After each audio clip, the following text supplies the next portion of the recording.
When you started blogging, you weren't married, you didn't have kids, you were going on dates just to have blog material, and now you just listed a slew of pretty tough things and around your family.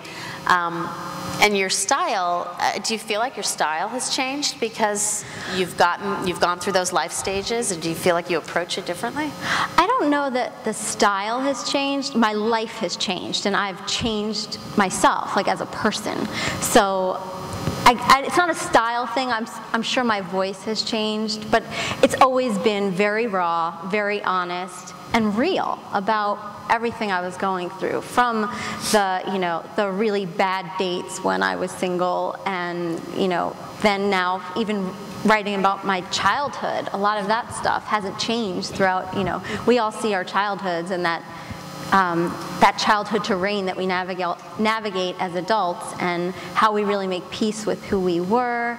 All of that is pretty consistent. Your voice isn't going to change on that kind of stuff, even though your life has changed. I'm no longer single. I'm not living in Manhattan. I'm now in Texas. I have twins. I'm married. My life has changed drastically, but I think it's all about just being very real and honest with what you're going through.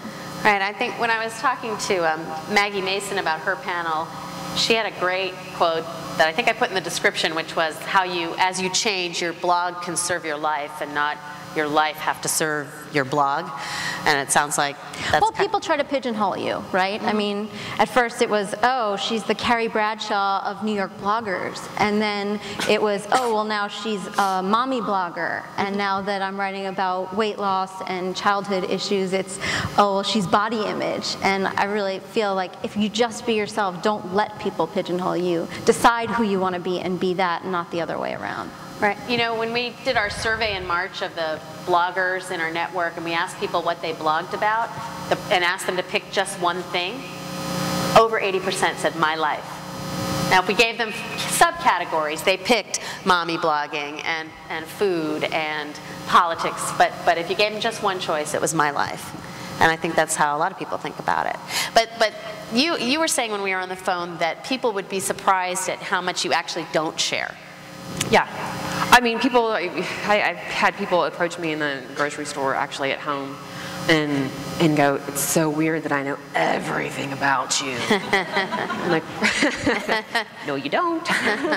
I think people are pretty surprised at how much there is a filter, at least in my head, about what is and is not off limits. And as the more I've blogged, the more those have become really defined in my head. And I've said this before, like 95% of my life is not blogged about. Wow, that's a big percentage. Yeah. So really, on your blog, it's the character Heather, which is just a part of the whole person. Would you say it's similar? I mean, would you say the percentage is different? I don't know about percentages. I know that I definitely don't put everything out there. People definitely believe that they know everything about me in this very same way.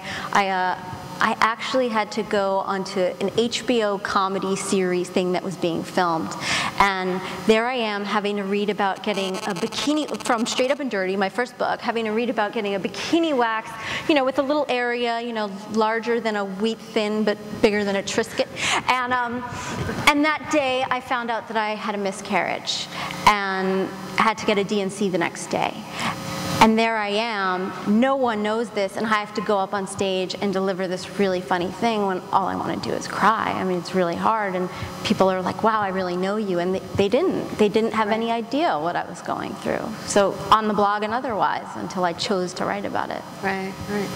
So we do want to go out. We have two mic wranglers out here. We have Laura Lee and we have Amy. So Tully, let's bring up the lights, and if we have questions, let's go with them. We have a lot more. I mean, I have a ton of questions, but I'm sure you guys do too. So just wave your hand if you have a question, so that Laura Lee, it's a really big room, so that Laura Lee and Amy can see you. I'm big, but I'm not that big. So stick your hands up in the air. Pretty big. To that point about people thinking they know you.